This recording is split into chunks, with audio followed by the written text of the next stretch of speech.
Lesson 10, I will use the area model and division to show the equivalence of two fractions.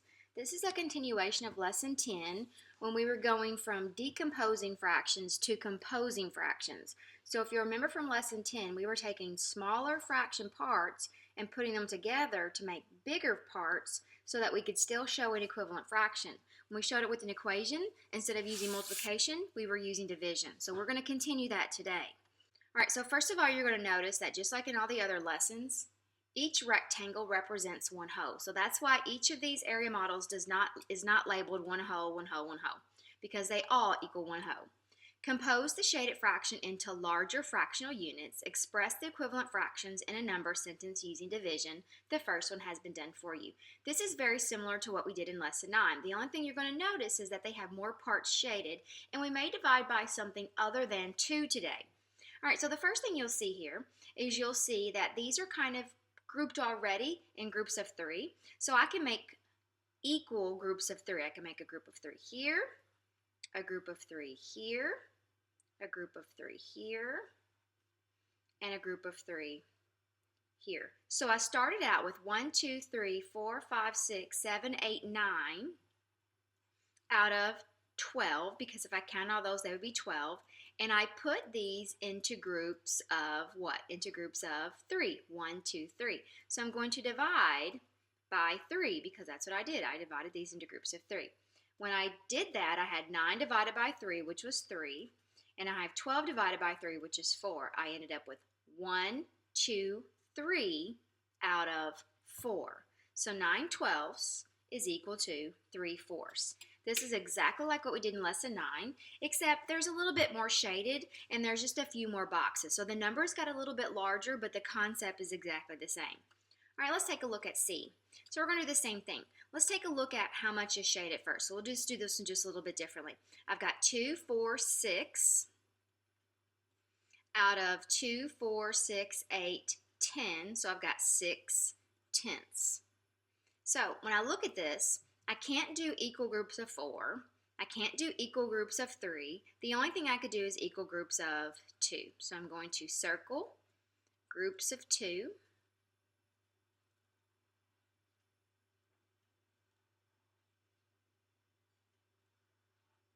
All right, so I took my numerator, which is 6, and I divided it into groups of 2.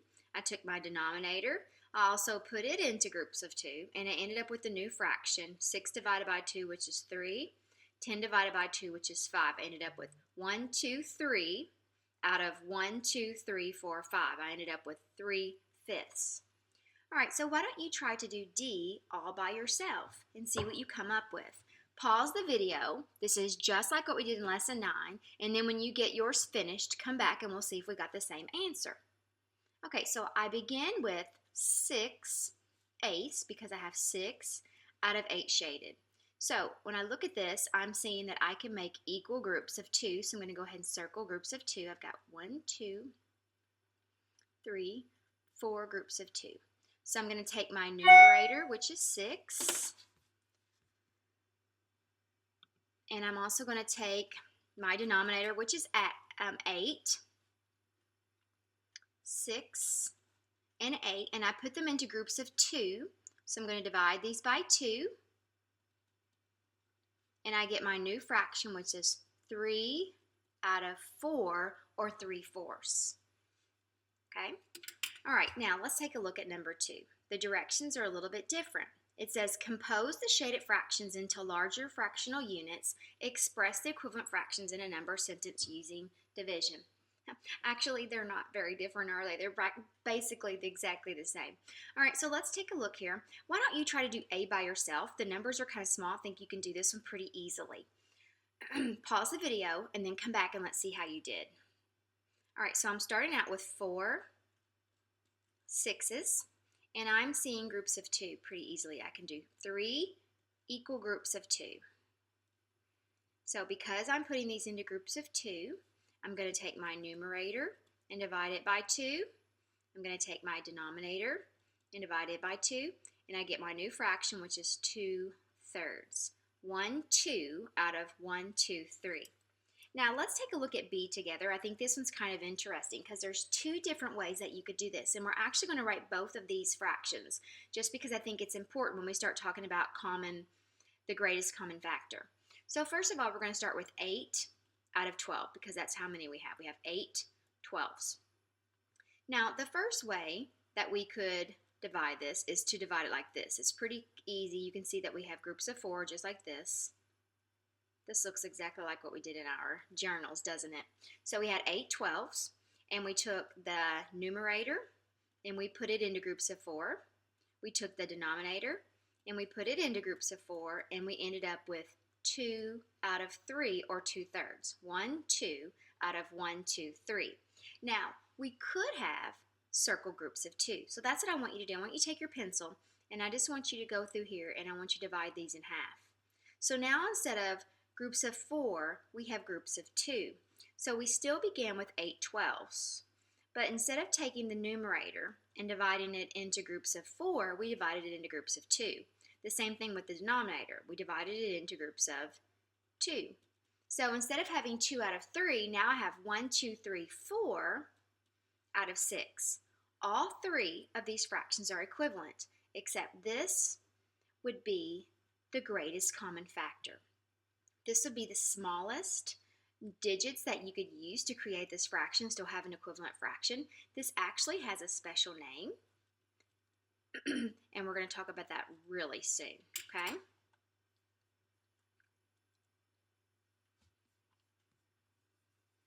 All right, now we're going to draw an area model to represent each number sentence. So I'm going to cheat a little bit, and I'm going to use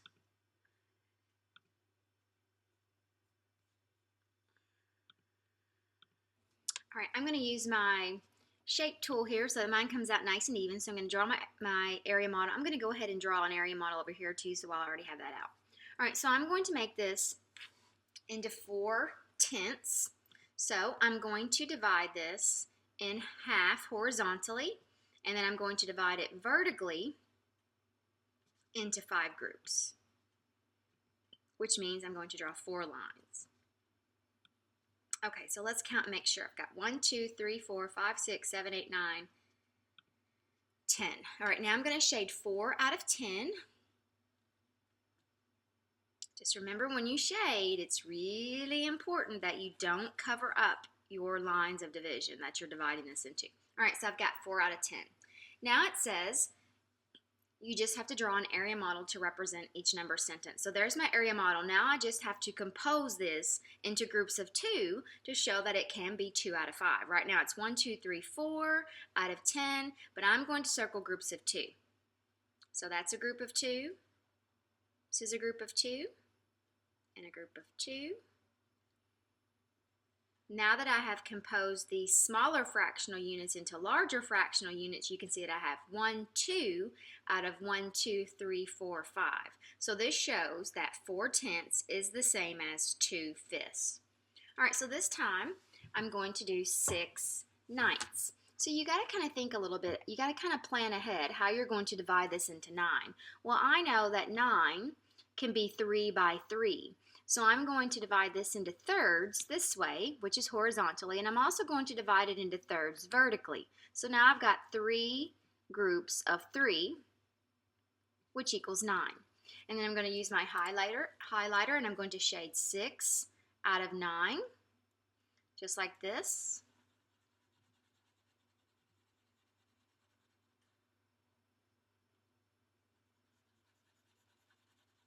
All right, so now I have 6/9, and I have to show that this is the same as 2/3. And when you look at your division sentence, you can see they divided them into groups of 3. So I'm going to compose them into groups of 3. So that's a group of 3. This is a group of 3. And this is a group of 3.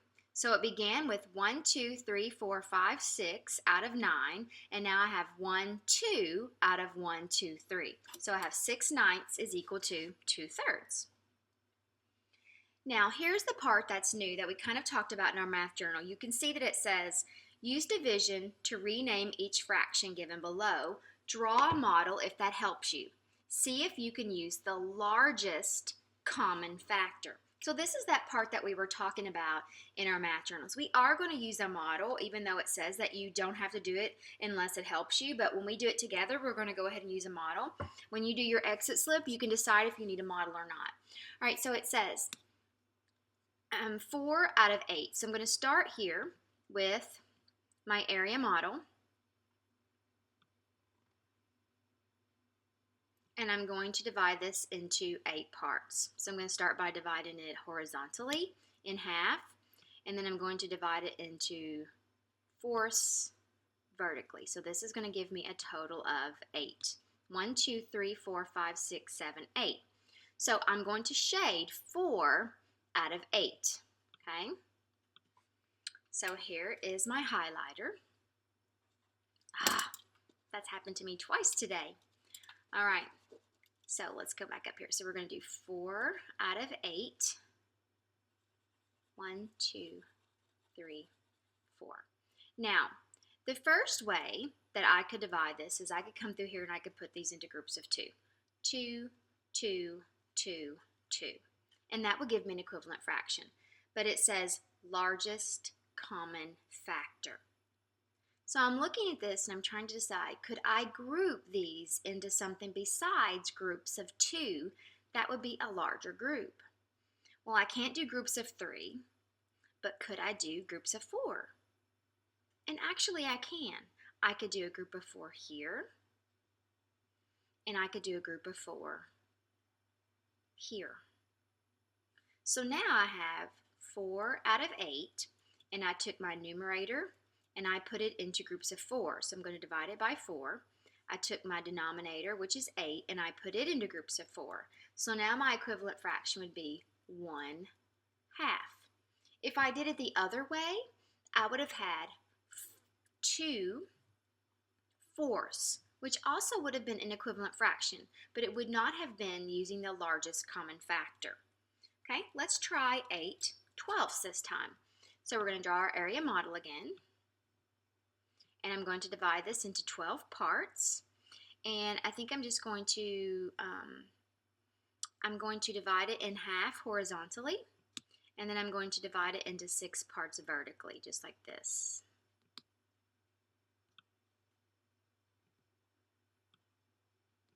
And then I should have 12. So I'm going to go back and count. 1, 2, 3, 4, 5, 6, 7, 8, 9, 10, 11, 12. And I'm going to shade 8 out of 12.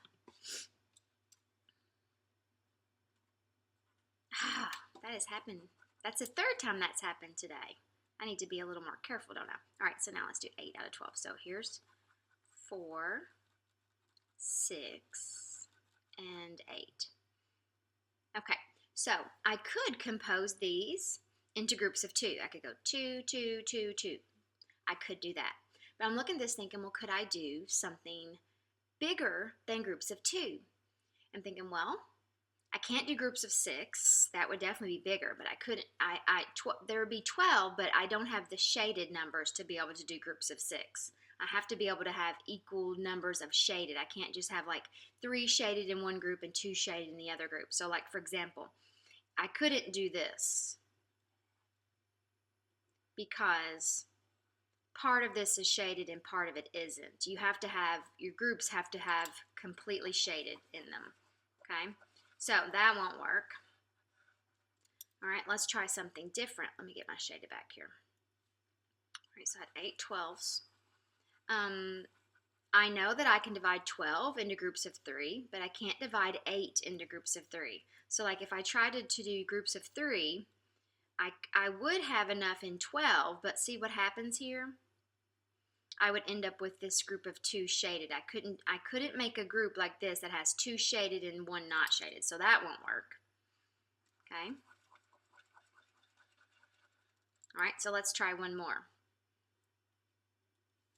All right, so what if I did groups of 4 like I did in the last one? Let's see if that would work. All right, so I could do a group of 4 here, a group of 4 here, and a group of 4 here. So I began with 8/12, and I took each number, my numerator, and I divided it into groups of 4. I took my denominator, and I divided it into groups of 4, and I ended up with 2 out of 3. 1, 2 out of 1, 2, 3. So this 4 would be the largest common factor of 8 and 12. All right, let's try C. So this time we're going to do 9/12. So I've got my area model here. And to do 12, I think I'm going to do this just like I did last time. I'm just going to go right down the middle horizontally. And then I'm going to do one right down the middle vertically. And then I'm going to divide each into thirds like this. So that I'll end up with 6 on this side and 6 on this side, which should give me a total of 12. So let's count and see if we have 12 here. So I've got 1, 2, 3, 4, 5, 6, 7, 8, 9, 10, 11, 12. Now I'm going to shade 9 out of 12. So this would be 8, and then that would be 9. Okay, so I've got 9, 12. So already it looks a little different, doesn't it? Because we've never had one like this. But it kind of lends itself, because I'm thinking, okay, well, again, I can't do, I could, 12 does divide by 6, but I can't divide these 9 into groups of 6, so I couldn't do that. 12 would divide into groups of 4, but 9 doesn't divide into groups of 4. I can't divide 9 into groups of 2, but I could try groups of 3. So let's try this. Here's a group of 3. Here's a group of 3. Here's a group of 3. And here is a group of 3.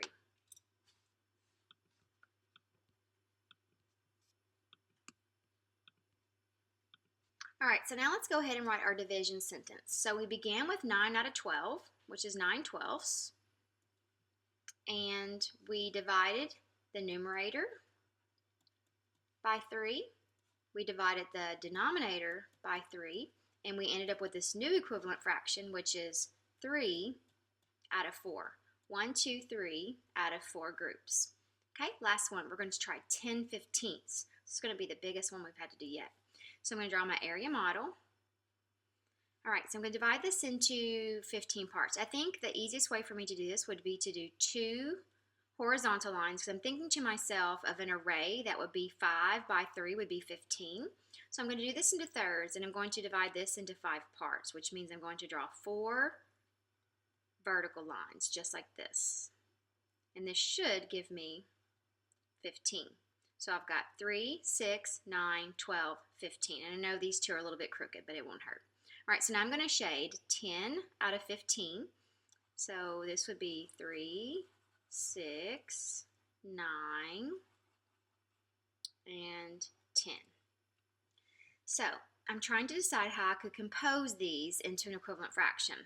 Well, I can't do groups of 3 because I have 1, 2, 3, but this one wouldn't be a total group of 3. So I can't do groups of 3 even though it lends itself to that. I